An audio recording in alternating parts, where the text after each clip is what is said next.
Thanks for checking out this highlight from Epic Loot Radio. If you want to see the full podcast after the highlight, just check the top link in the description for more. All right, guys, here's our trending topic. I don't know if you've been paying attention to Twitter as I have.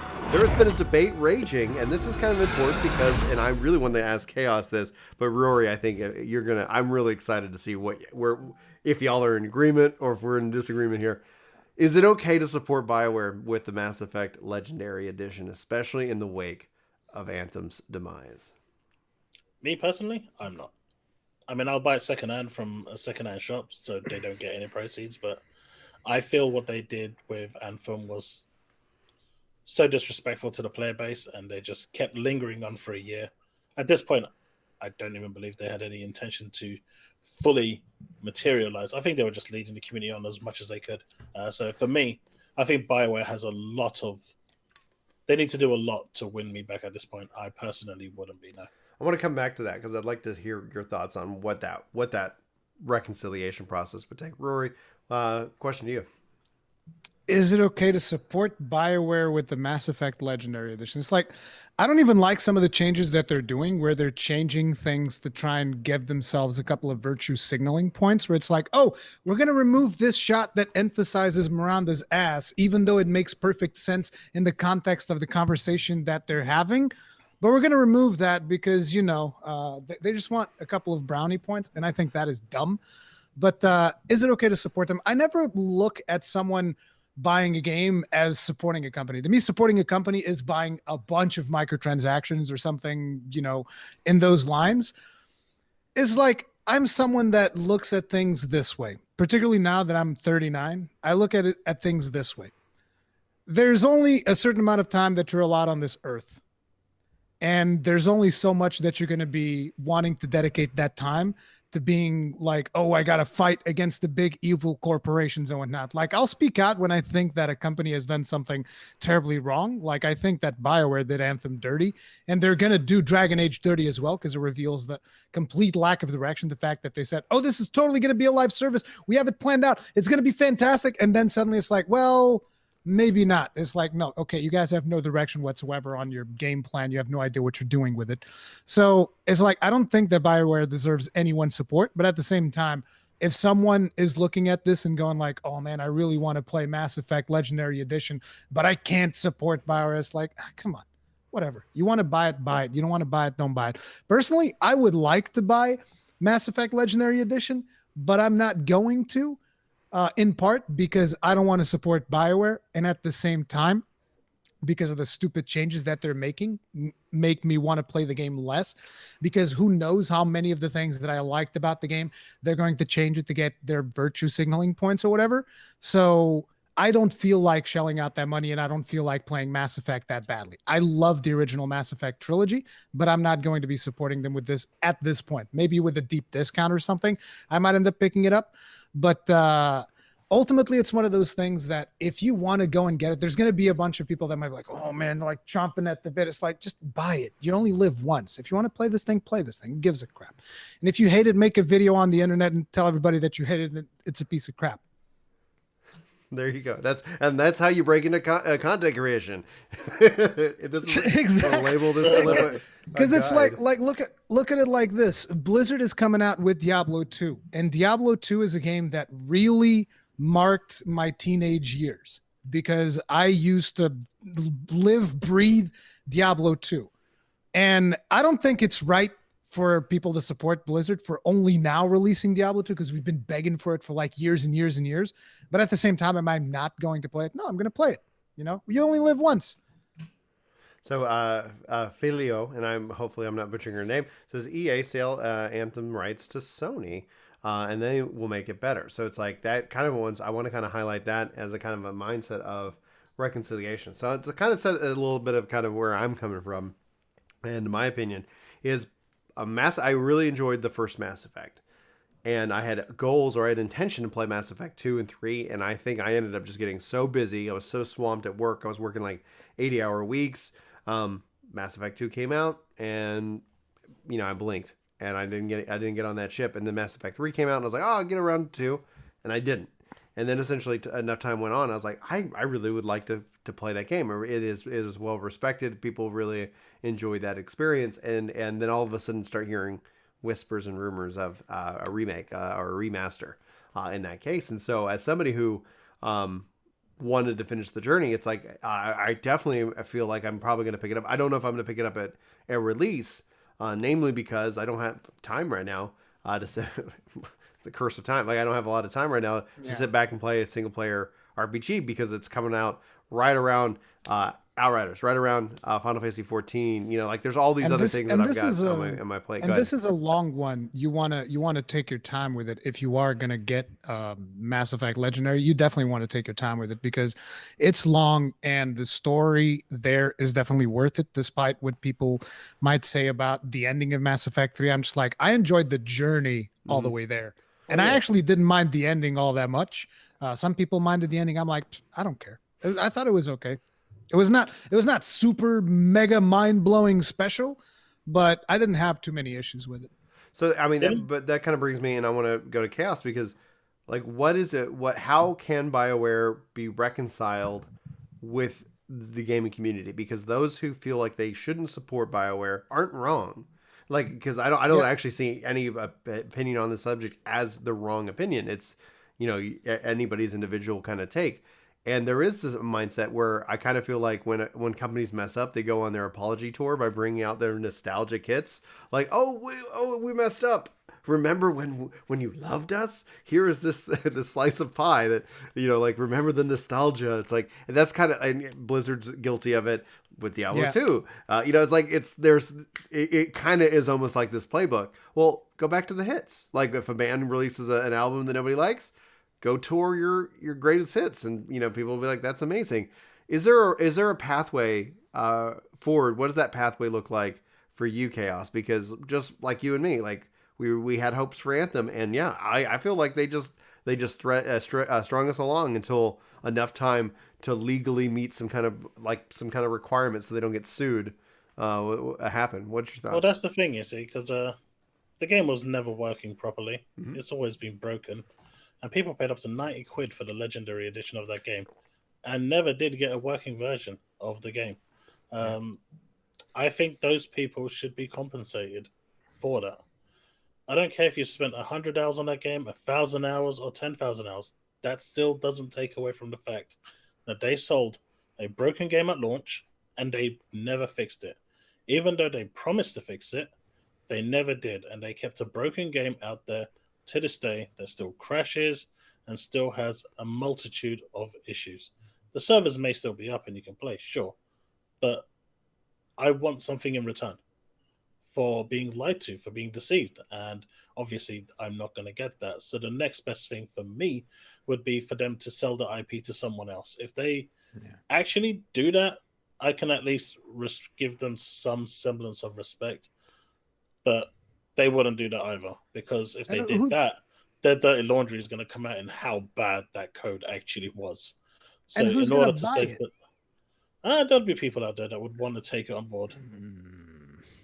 Maybe THQ Nordic, they seem to soak up everything that nobody else wants. Tencent will buy it. Tencent buys everything. Tencent But what I'm saying is, for me, I mean, I spent a lot of time on Anthem because I genuinely enjoyed it. It wasn't just a content creation thing for me. Mm-hmm. I was absorbed in the world, the gameplay, and everything that came with it. I just wanted more. And they kept this promise of more, which kept me going. And they kept this promise of, we're going to fix things. And they never fixed anything. Yeah. And, you know, announcing the cancellation on the anniversary week as well was just a step too far for me. That was a kick in the teeth. Yeah, so, you know, I want to be compensated for my time. I want to be compensated for my effort and, you know, commitment to a franchise that they clearly didn't care about. I think all they have to do is release a really good game. I honestly, I don't think that there is a redeeming chance in BioWare. I don't think that they're No. going to be redeemed in the eyes of the community. Mhm. Just like EA themselves have not really been redeemed in the eyes of the community. And they actually put out a game that I enjoyed, which was the Squadron game Yeah. with Star Wars. That was On actually Game good. I thought that was. Pass. I thought, So if you don't want to that support was, them, like you can just go do that. yeah. I thought that was actually a pretty good game. I enjoyed what I've played of it, but it's like that doesn't fix all of the nonsense that EA has done, not to mention the recent news of them basically selling people FIFA Ultimate cards for real money. And I'm just like, what? Like, what is wrong with you? They haven't played. Did you guys not hear about this? Yeah, I heard No. about it, but go ahead. didn't. And, being that you teased it, I don't know. I don't have an intrinsic knowledge of it, but go ahead. It's There's the executives that got caught. Yeah, Yeah. it's like it's not executives. I don't know who it was, but there's some people that are using the internal systems at EA to basically sell people cards that you're supposed to get through loot Packs. boxes. Yeah. And they were selling them like the best cards for like 2,000 euros and stuff like that. And you're like, oh wow, that's really expensive. No, because people would spend more than that Trying in to the get it. loot boxes trying to get them. And so they'd be like just selling this stuff off and then adding them to the people's accounts and stuff. And I'm just thinking to myself, is like, wow, that is just, they created their own black market to subvert like the friggin' the loot systems of FIFA. And I'm just like, dude, I've always said this goddamn game is a friggin' pyramid scheme. So there you go. That's what you get. Yeah. Yeah, It was- that doesn't shock me at all. But the price point, it's like the fact that people would spend a lot of money, and that's where Yeah. when everybody cheered the loot boxes were going away, I was like, you don't realize what they're going to charge you for this stuff, because that's like all that is a formula. Like if you charge this much, here are the odds. This is how much we expect somebody to pay to get this thing that they want, and we were going to do it in such small little increments that it's not going to feel like, hey, I'm asking for $30. You know, hey, I'm But, asking for like you know, like, and the fact is like when you, and we shouldn't be surprised, they're all toting like almost $1 billion in additional profit off of FIFA for that system alone. You know, so somebody's spending money, somebody's assumedly walking away happy from that deal, right? The worst part is them getting Crazy. like kids hooked on this stuff, Mhm. like friggin' course. gambling. It's because like I've seen like my very young cousin do this stuff of like opening up packs in FIFA and whatnot, asking his parents for like, oh, give me like 10 euros for me to go get a pack and Just need to- whatnot. And Just need yeah, it. exactly. Seeing them get that friggin' dopamine hit as they're Yeah. opening the pack, and I'm just like, this is disgusting. This business model makes me sick to my core, and that is something that I will never support. But it's like, if there's a game that this company does that I look at it and I'm like, this seems like an interesting game, I want to go check it out. I remember. I'll go and I'll check it out. I remember No, years I- ago I bought a FIFA game. It was years ago, Mhm. and I came home and I was like, "Where's that exhibition match of the league modes?" And I started looking online, and I couldn't find anything. Then I contacted EA Custom Support, and I said, "I had the previous version. Uh-huh. It had like Premier League modes where you could just play through the Premier League and stuff, and it's not here now. I mean, is it hidden somewhere? Because all I see is the FUT. There's nothing else here." And they said, yeah, those modes have been removed. And I'm like, so what's this FUT? And then they explained it to me, and I said, can I have a refund? And I've not touched the FIFA since. I mean, the one factor it had that actually had me interested, they removed that feature because it wasn't making them money. Right. The only mode that's available there is give me money. Yeah, give me Yeah, money. exactly. The I would love to see, like, I have no problem with EA making games or making money. I don't. It doesn't bother me. Microtransactions don't bother me at all from a gamer's perspective. But as a parent's perspective, it's a whole other ballgame. Maddie was playing some free-to-play game that she put on my phone, and then she keeps coming to me, and the game keeps advertising to her. Now, she can't purchase anything, and I'm not going to allow her to purchase anything because she doesn't know what the value of money is and what a dad does to get the money. Like, it's like no, like I got to go work for that. Like that's my effort. Like, and I would rather you have a good education, and we can go. Okay, how much do they want? Oh, they want like. What other games should we buy together, right? Like, okay, let's just add that up. Let's just go spend $60 and we'll go get Mario. We'll go get like a real game, kid. And so at least Maddie has me in that pocket. Like, wait a minute. For that money, we could go get something amazing.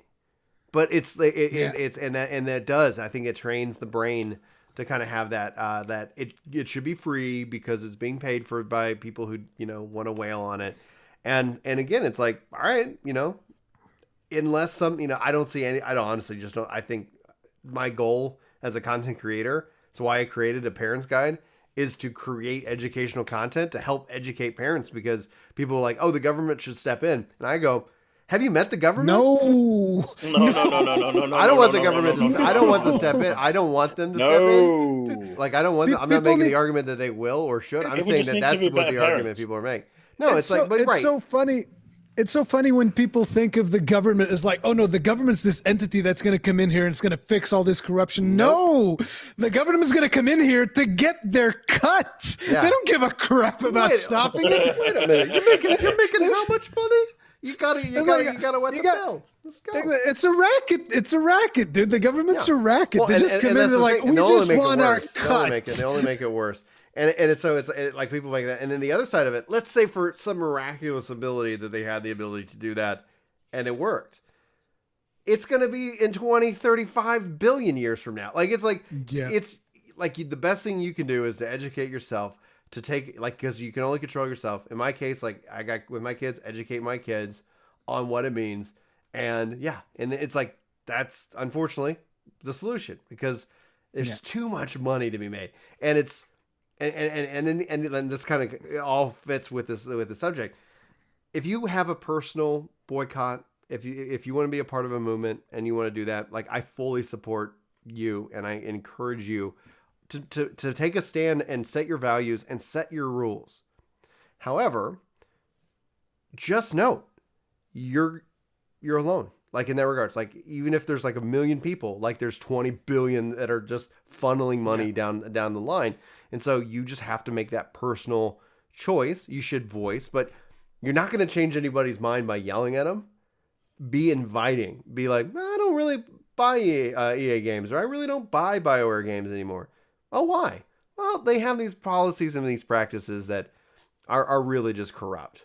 Like, that in and of itself would convert people to your side. But typically what we end up seeing, because it's the age of the internet, people are just like, you're a horrible person because you're thinking you want to play this game that you want to play. And you're not. You're not a horrible person because you're a gamer and you want to play this game.